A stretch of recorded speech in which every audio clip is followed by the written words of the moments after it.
Эгерде кайсы бир амал Аллах үчүн болгон болсо, анда субханалла, Алла Таала чарчатпайт. Алланын колдоосу, коргоосу боло берет, субханалла. Устаз экинчи жолу барганда, мен 16-жыл барганда киргенде айтты, машалла, Алла кызматыңарды кабыл кылсын деп өзү айтып калды. Анан машалла, мынча адеп менен турган мезгилибизде мындай деп атты: эми кызматыңарды камил кылгыла. Ар бир эмеңерде вааз кыласыңар. Вааз. Адамдарга ушу дават айтасыңар.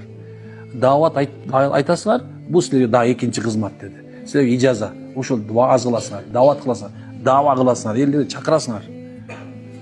Анан ошондон ушул безгече мынакей ар бир эмеде биринчи дават кылып, таблик кылып, машалла. Андан кийин калган эме алабыз, дем салабыз. Эмне үчүн билесиңерби?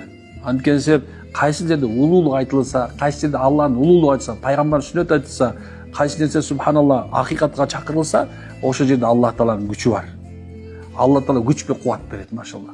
Качан биз алсырайбыз билесиңерби? Качан биз дава кылбаганда, качан адамдарга ушул күнөө боо сооп деп айтпай калсак, оозунан билип туруп чыкпаса, анда ошондон баштап алсырайбыз. Дуа кылабыз, кабыл болбойт, субханалла. Жалдырап Алладан тилей, жардам болбой калат. Унутпаңыздар. Ар бириңерге менин силерге насаатым ушул экен, субханалла. Амал кылсаң Аллах үчүн кылгыла. Анан эч качан бир да күнүңөр калбасын. Бирөөнө жоктон бир адамга келме айттырбаган. Жоктон бир жол бир адамга ушул туура эмес го, бул күнөө деп айтпаган убактыңар калбасын, иншалла.